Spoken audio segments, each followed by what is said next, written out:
영광의 박수를 다시 한번 돌리겠습니다. 감사합니다. 우리 말씀에 앞서서 우리 그리스도 삼중직 고백하고 말씀 나누겠습니다.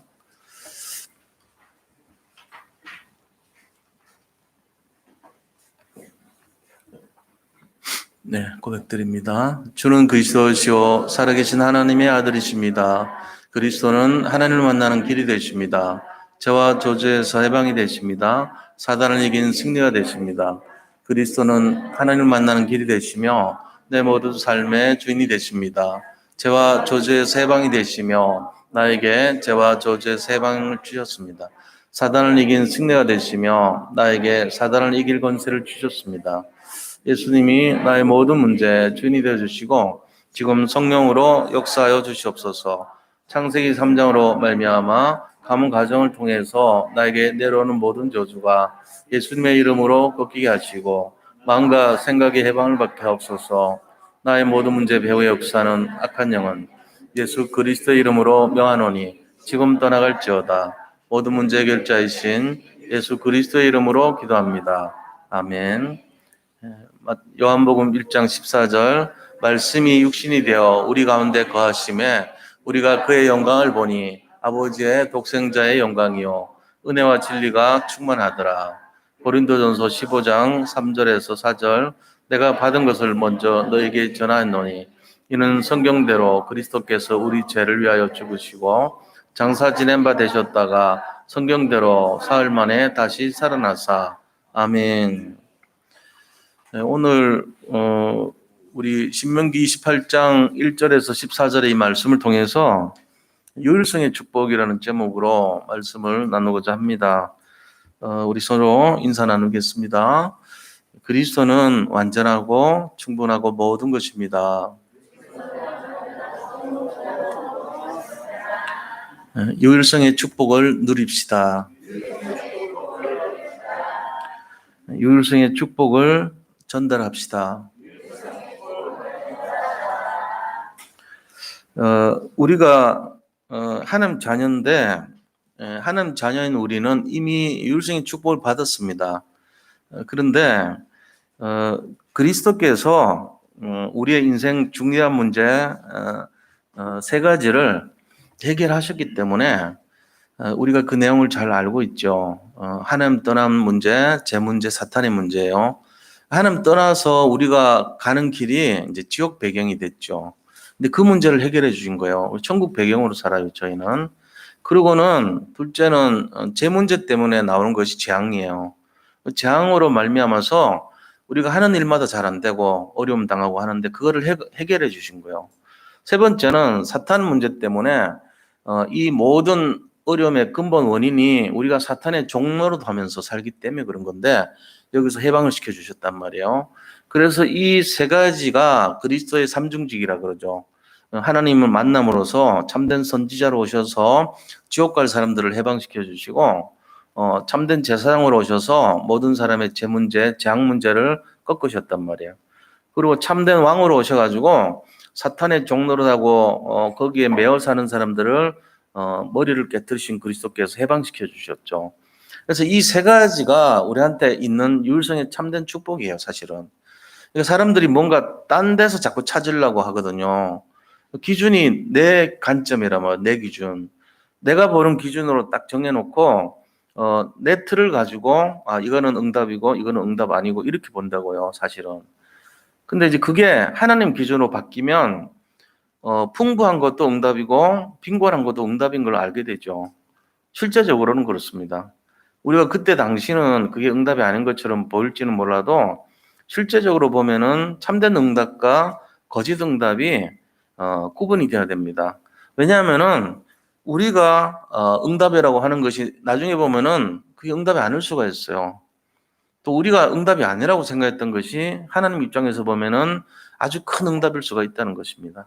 그래서 자기 기준을 가지고 자꾸 맞다고 이렇게 그냥 맹목적으로 신뢰하면 안 된다는 거예요. 왜냐하면 우리가 갖고 있는 기준 자체가 부패된 속성을 갖고 있기 때문에 그런 것입니다. 하나님의 그 깊이와 넓이와 높이와 길이를 알게 되면 이제 영적인 눈이 새롭게 정비가 되죠. 그러면서 모든 것을 은혜로 볼 수 있는 눈이 열리는 거예요. 그제서야 기준이 내 기준이 아니고 하나님의 기준으로 바뀌는 겁니다.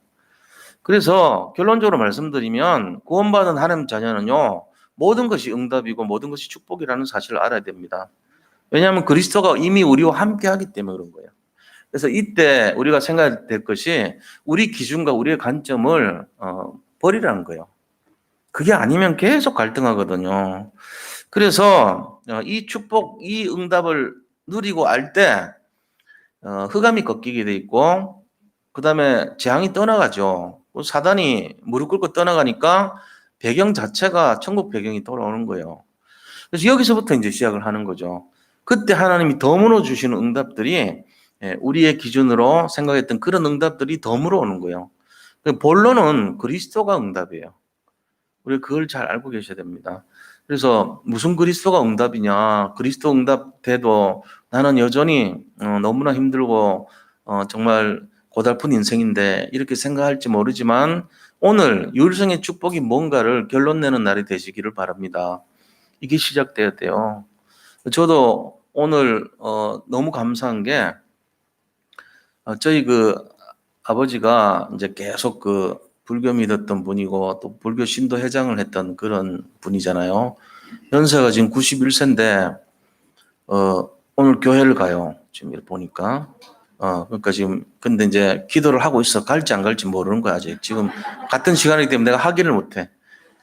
근데 이제 갈 것 같아요. 왜냐하면 저번에 내려갔을 때 저희 아버지 입에서 뭐가 나왔냐면은 절대 불가능한 영역이거든. 이거는 뭐 정말 홍해가 갈라지는 거를 한 10번 할 정도의 어려움이라 보시면 돼요.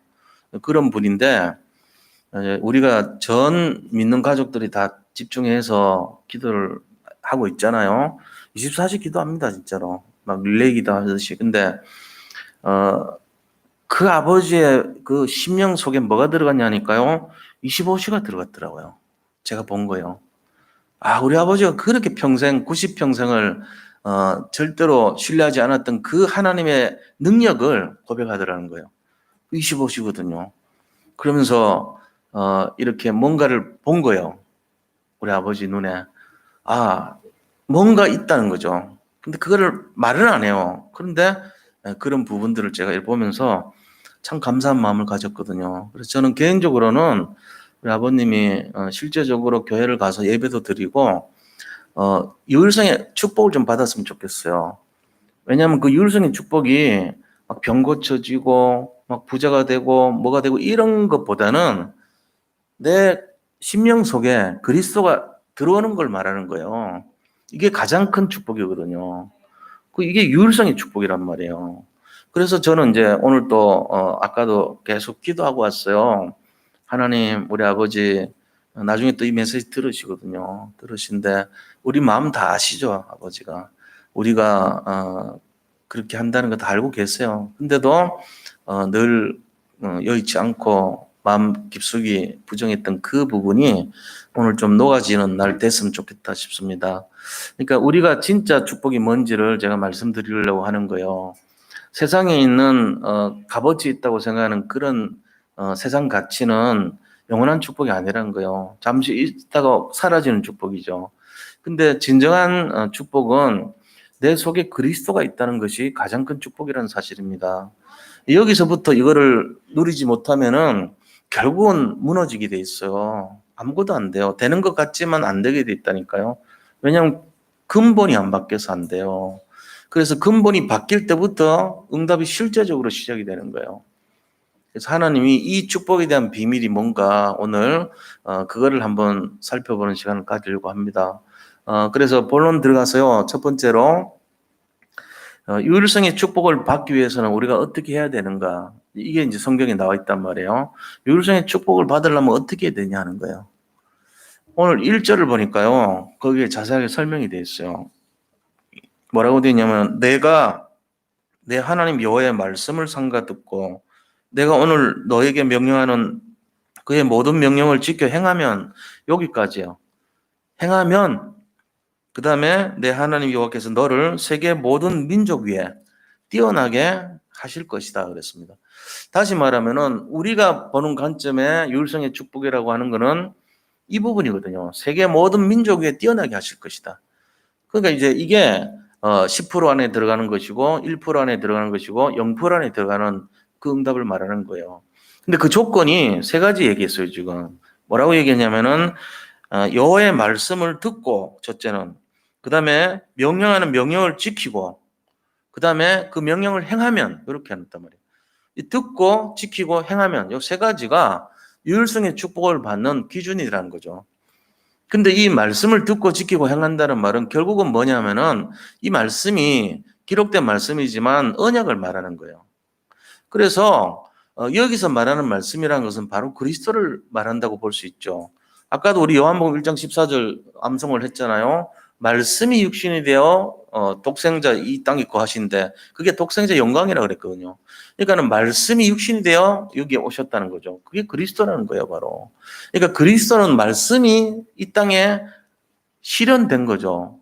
현현하신 거예요, 말씀인데. 기록된 말씀이 나타난 말씀으로 보여준 게 그리스도거든요.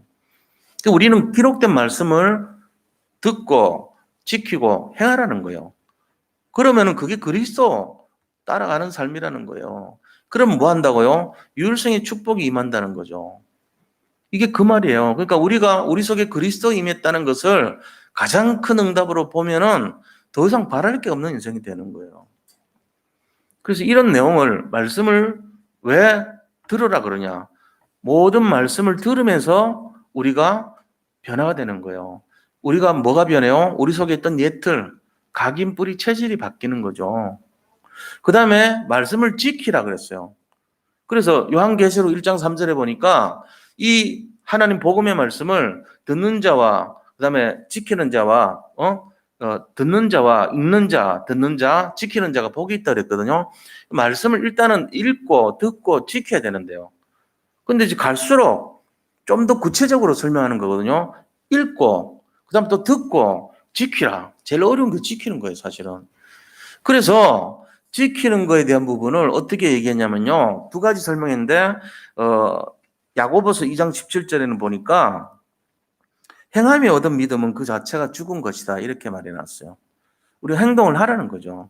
그 다음에 사무엘상 15장 22절에도 보면은 사람들이 이제 제사 지낸다고 여기 소도 가지고 왔고 또 양도 가져왔습니다. 근데 내가 제사 지낼 겁니다 하고 자랑스럽게 얘기하니까 이사야 선지자가 뭐라고 얘기하냐면요.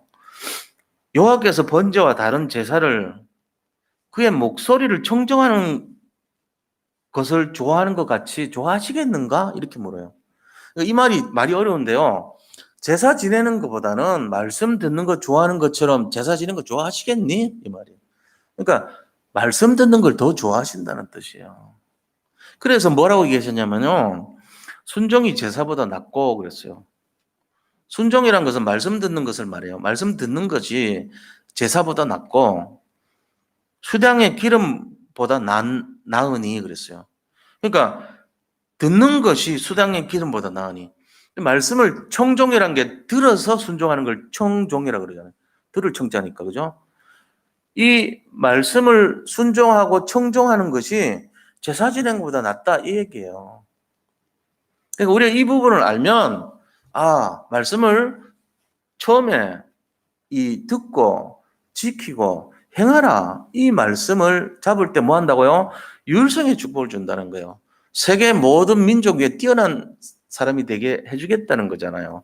그러니까 너를 10% 안에 1% 안에 0.1% 안에 0% 안에 사람으로 만들겠다는 얘기예요. 이게 하나님이 하시는 거지 우리가 하는 게 아니에요. 우리가 하는 거는 한계가 있어요. 우리는 열심히 하고 노력하면 1% 정도 안에는 들어갈 수 있을지 몰라도 0.1% 이건 1000명 중에 한 명이고요. 0%는 이 지구 지금 인구 있잖아요. 78억 5천만 명. 78억 5천만 명 중에 한 명 이런 거예요. 0%라는 거의. 0이 13개 있거든요. 0.00000000001 이거예요.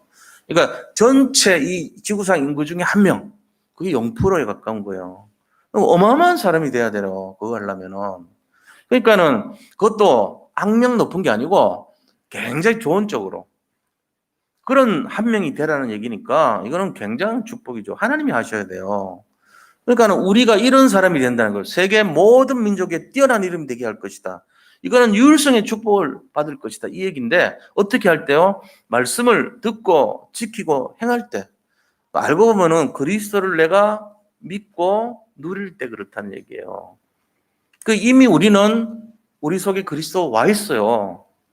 근데 세상 기준을 안 버리면 어떻게 되죠? 모르는 거예요. 어떻게 하지 우리가 유일성의 축복을 받아야 되지? 늘 갈등이죠. 저도 옛날에 그랬다고요.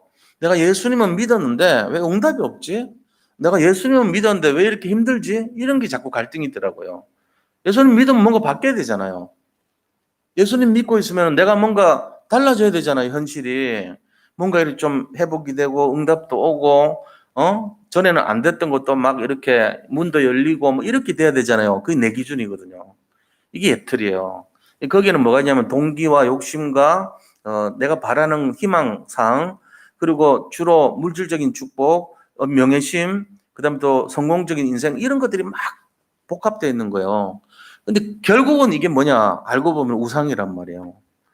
하나님과 나 사이를 복음이 복음되지 못하게 가로막고 있는 내용이 되는 거예요. 그래서 순수하게 복음만 바라보려면은 기준을 일단 바꿔야 돼요. 내 기준 내려놔야 되는 거예요. 그러면 뭐 해야 되냐? 하나님이 원하는 기준으로 말씀 따라가는 인생이 되어야 됩니다.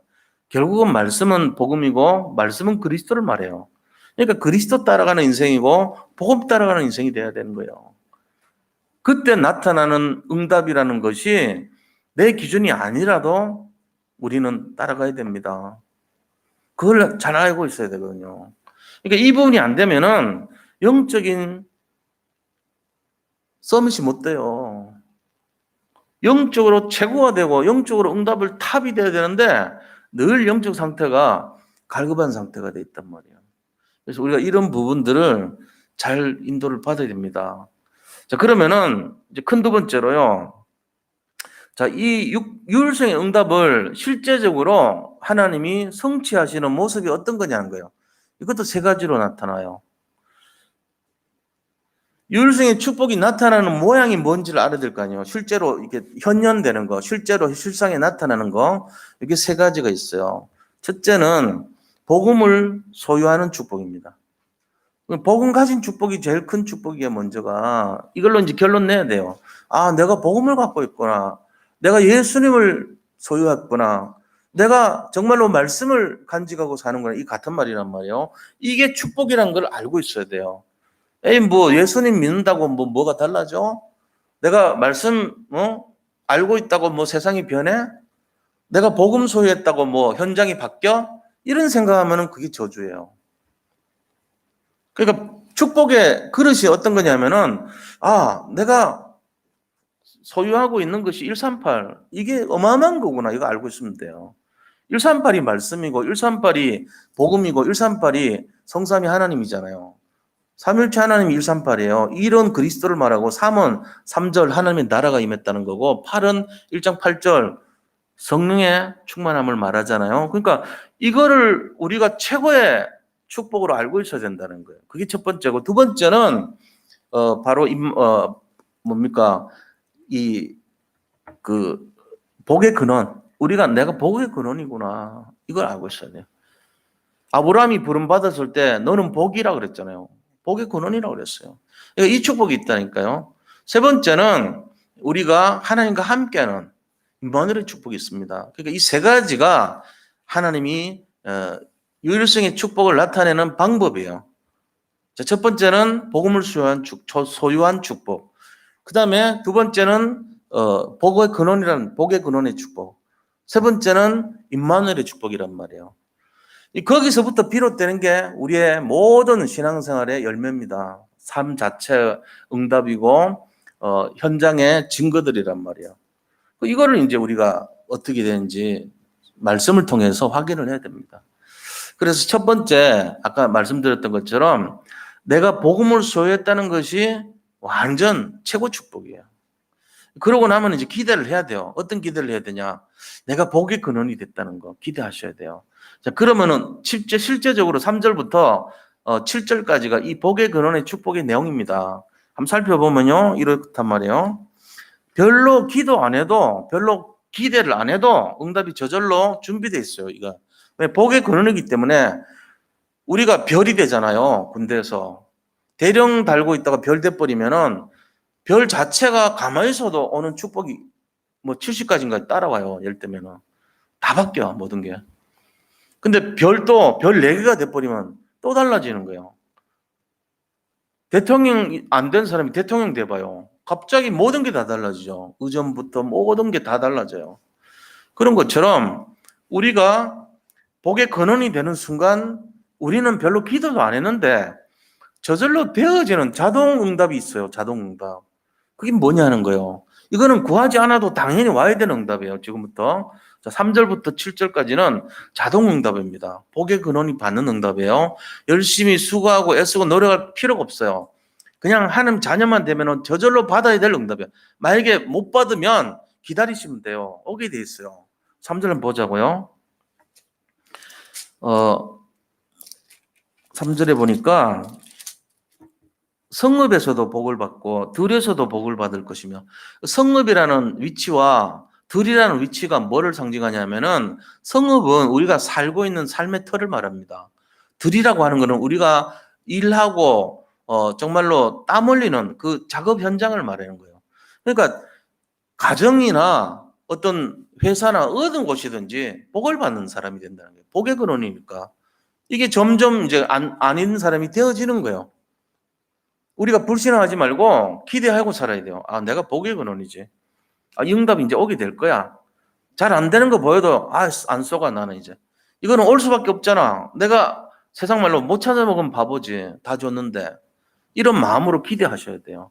4절에 보니까 내 몸의 자녀와 내 토지의 소산과 내 짐승의 새끼와 소와 양의 새끼가 복을 받을 것이며, 그러니까 우리 자녀들하고 소산하고 그다음 짐승까지 내가 거느리고 있는 모든 식솔들과 내 소유와 생명을 가진 모든 것들이 복을 받는다는 거예요.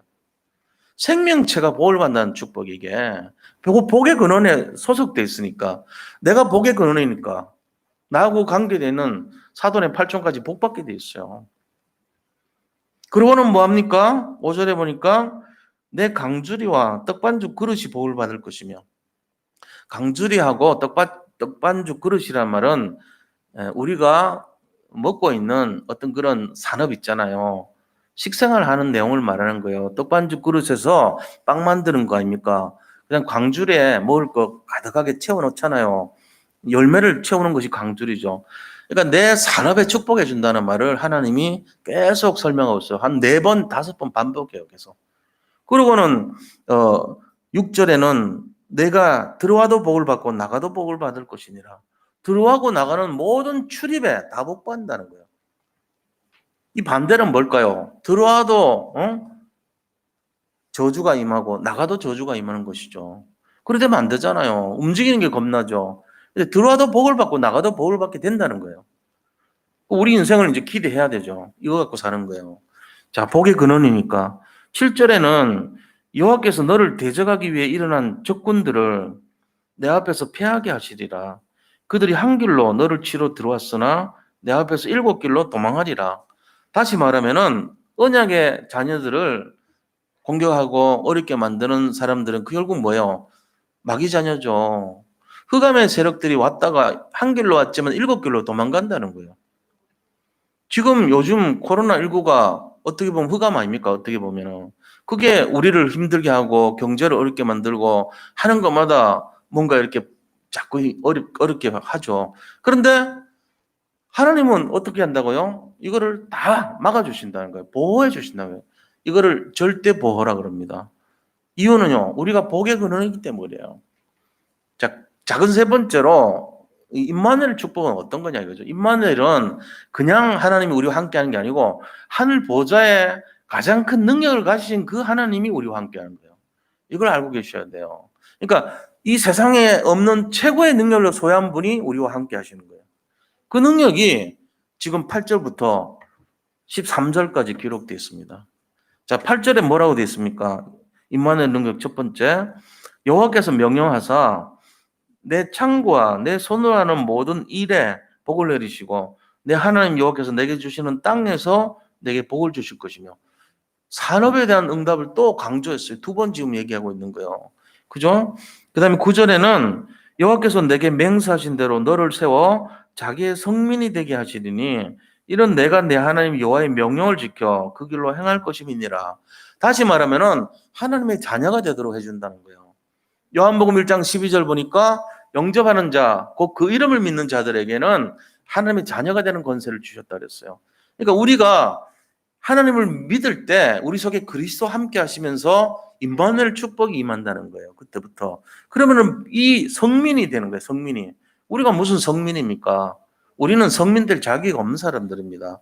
그런데 하나님이 일방적으로 너는 이제부터 하나님 자녀야, 하나님 나라의 백성이야, 성스러운 민족이야, 구별된 사람이야, 이렇게 해주신다는 거예요. 이 성자는 구별한다는 뜻이거든요. 그래서 바깥에 있을 때하고 여기 들어온 거하고 틀려요. 같은 분필인데 밖에서는 분필이지만 여기 들어오면요 성물이라 그래요. 교회에서 쓰는 물건이기 때문에 성스러운 물건이 돼요. 그런 것처럼 모든 게 다 달라집니다. 이런 것처럼 하나님이 성민이 되게 해준다. 우리가 옛날에 밖에 살 때는 그냥 일반 불신자 상태지만 여기 교회 안에 예수를 믿고 하나님의 자녀가 되는 축복 받으면은 거룩한 백성이 되는 거예요. 성자가 거룩할 성자입니까? 그러니까 구별시킨 사람이 된다는 거예요. 이걸 이제 우리가 잡아야 돼요. 그리고 10절에 보니까 뭐라 되어 있습니까? 땅의 모든 백성이 여호와의 이름이 너를 위하여 불리는 것을 보고 너를 두려워하리라. 땅에 있는 불신자들이요, 우리를 볼 때, 저 사람 하나님 믿는 하나님 자녀야, 이러고 나서는요, 무서워한다는 거예요. 쉽게 얘기하면은, 무당이 우리를 무서워할까요? 우리가 무당을 무서워할까요? 우리가 약간 좀 이렇게 무서워하는 기운이 있답니까요? 근데 무당은 우리를 100배나 더 무서워해요. 복음 진짜 가진 사람 가면요, 벌벌벌 떱니다. 점괘 안 나옵니다. 굿이 안 돼요. 어린애가 있어도 굿이 안 돼. 영적 세계가 그렇다니까요. 이걸 알고 있어야 돼요. 그들이 두려워하면 떨리라. 그래가지고 호미 들고 꽃갱이 들고 낫 들고 갔는데도 완전 철기로 무장된 그 사람들이요, 출입하는 자가 없고 문이 닫혔고 다 도망가 버렸어요. 이유가 뭔지 아세요? 그들의 리더, 지도자들은 다 떠났고 간담이 서늘했고 출입하는 자가 없었더라, 이렇거든요. 이미 소문 들은 거예요. 38년 동안 저 사람들 하나님이 지키시고 먹이고 입히고 지금까지 인도하셨다는 소문 다 들었거든요. 그들이 알고 있는 거예요, 벌써. 사단이요, 더 두려워합니다. 하나님의 백성을 보고 우리가 보면은 볼품도 없어 보이고 능력도 없어 보이고 이런 것 같죠? 그렇지 않습니다. 영적 세계에서는 우리 가면요, 벌벌벌 떱니다. 알고 계셔야 돼요. 왜 그렇습니까? 임마누엘 축복이 있기 때문에 그래요. 그리고는 11절에 여호와께서 내게 주리라고 내 조상들에게 맹세하신 땅에서 내게 복을 주사 내 몸의 소생과 가축의 새끼와 토지의 소산을 많게 하시며, 많게 하신대요. 산업을 번성시킨다는 거죠. 그리고 12절에 여호와께서 너를 위하여 하늘의 아름다운 보고를 여시사 내 땅에 때를 따라 비를 내리시고 내 손으로 하는 모든 일에 복을 주시리니 내가 많은 민족에게 구워줄지라도 너는 꾸지 아니할 것이요. 우리는 구워주는 사람이 된다는 거예요, 위치가. 그리고 여호와께서 너를 머리가 되고 꼬리가 되지 않게 하시며 위에만 있고 아래에 있지 않게 하시리니 오직 너는 내가 오늘 내게 명령하는 내 하나님 여호와의 명령을 듣고 지켜 행하며, 이 명령을 듣고 지키고 행하면은 이런 응답이 온다는 거예요. 하나님이 우리와 함께 하실 때 임마누엘 축복 통해서 우리가 영적인 지도자의 축복, 영적 리더의 축복을 누리는 삶이 되고 현장을 변화시키는 주인공이 된다는 거예요. 지금 그 얘기를 약속하고 계신 거예요. 자, 우리가 여기서 이제 생각해 봐야 됩니다. 그렇다면 이걸 받은 우리가 뭘 해야 될까? 세 번째입니다. 세 번째, 이 축복을 받은 우리의 사명이 무엇인가 하는 거예요. 우리 사명이 어떤 거냐? 간단하게 말하면은 살리는 자의 축복이에요. 뭐를 살려요? 237 모든 민족을 살리고 237 나라 살리고 그 다음에 우리 모든 현장에 있는 갈급한 영혼들을 치유하고 또 그들을 서밋으로 세우는 이 사역을 해야 되는 거예요. 그래서 예수님이 승천하시기 앞서서 부활하시고 나서 전한 메시지가 있어요. 그게 마태복음 28장 18절에서 20절 보면은 너희는 가서 모든 민족으로 모든 민족 237 나라 모든 사람 237 나라 모든 사람 세계복음화 언약 잡고 237 나라 모든 민족으로 그들에게 복음을 전하라는 거예요. 이걸 우리가 잡고 있어야 돼요. 아, 237 복음하구나. 세계복음하구나. 이걸 우리가 해야 된다는 거죠. 이 언약 잡고 그죠? 그리스도를 소유하고 그다음에 복의 근원이 됐고 임마누엘의 축복을 받은 우리 유일성의 축복을 가진 우리가 해야 될 사명입니다. 이게 바로 뭡니까? 237 나라 살리라는 거예요. 그리고는 요한복음 21장 15절에서 18절 보니까 베드로한테 나타나가지고 네가 나를 사랑하느냐 물어봤잖아요. 네, 제가 주님을 사랑합니다 하니까 네 어린 양을 먹이라 그래요. 네 어린 양을 치라. 네 어린 양을 먹이라. 3번이나 말씀하셨어요. 결과적으로 하신 말씀이 뭐예요? 렘넌트와 새가족 잘 모르는 그 사람들을 치유하라는 얘기예요. 먹이라는 얘기는 복음을 먹이라는 얘기잖아요. 살리라는 거죠. 치유해서 살리라는 거예요. 왜냐? 우리는 너무나 많은 상처를 갖고 있고 예틀 속에 아픔과 정말 절망이라는 그 어려운 마음이 많이 있는 거예요. 그걸 다 살리라는 거예요. 그러면서 마지막으로 사도행전 1장 8절에 뭐라고 얘기하셨냐면요. 이 하늘 보좌의 능력 있잖아요. 오직 성령이 너희 임하시면 너희가 보좌의 능력을 받고요. 권능을 받는다는 거예요. 권능을 받고 땅끝까지 이르러 내 증인이 되리라 하시니라. 하나님이 하시겠다는 거예요. 우리가 노력해서 되는 게 아니고 내가 그걸 나의 힘으로 하겠다는 얘기예요. 이 약속을 하셨어요. 그래서 오늘 이 메시지를 좀 보세요. 정리를 하면 이런 거예요. 우리가 정말로 유일성의 축복이 뭐냐면은 내가 그리스도를 소유했다는 거예요. 그게 가장 큰 유일성의 축복이잖아요. 그 증거로 그리스도께서는 말씀이 육신이 되어 이 땅에 나타나셨으니 독생자의 영광이라고 그랬거든요. 그러니까 말씀이 그리스도예요. 말씀이 복음입니다. 그걸 우리가 소유했다는 것이 가장 큰 유일성의 축복이라는 거예요. 그러니까 말씀을 듣고 지키고 행하라는 거예요. 그다음 두 번째, 이걸 했다면은 우리가 이것 때문에 받는 축복이 3가지가 있는데 그 축복이 뭐냐? 내가 복음을 소유한 축복이 있고 그다음에 복의 근원의 축복이 있고 보좌의 능력을 함께하는 임마누엘의 축복이 있다는 거예요. 자, 이 힘을 가지고 어떻게 해야 되냐? 우리가 현장 살리자는 거예요. 렘넌트를 살리고 237 나라를 살리고 그들을 치유하고 그들을 서밋으로 세우는 일을 해야 된다는 거예요. 근데 이걸 누가 하냐? 하나님이 하시겠다는 거예요. 이게 오늘 메시지 흐름입니다. 자, 결론적으로 그럼 어떻게 해야 되냐? 14절이 결론이에요. 이 일에 방해되는 거 없애라는 거예요. 오직 너희는 자루나 우루나 치시지 말고 말씀을 청종하고 말씀 따라가고 그 다음에 우상을 배격해라. 모든 우상을 싸워라. 영적으로. 그들을 물리쳐라. 이 얘기를 하는 거예요. 절대로 우상 숭배하지 말고 그들에게 섬기지 말고 그들을 믿지 말라는 거예요. 그렇게 해서 모든 사람들을 다 살리라는 거죠. 그래서 예수님께서 사랑하는 오직의 마음으로 유일성의 축복의 증인이 되라고 그랬습니다. 우리가 여기 증인이 돼야 돼요. 그리고 렘넌트들에게도 이 축복을 전해줘야 됩니다. 영적 규모, 삶의 규모, 전문성의 규모를 갖춰가지고 영적 서밋, 기능 서밋, 문화 서밋의 주인공이 되도록 우리가 다 이렇게 세워나가야 된다는 거예요. 그래서 어제도 우리가 이 237 그 유저지 언약교회 기도 제목 나누는 모임을 했거든요. 거기도 이 언약 잡았단 말이에요. 핵심 때 선포된 말씀이니까 237 서밋 치유하면서 거기는 항상 TCK 내용이 나와요. 그리고 거기 나오는 렘넌트들 보면은 전부 이렇게 다민족이에요, 다들.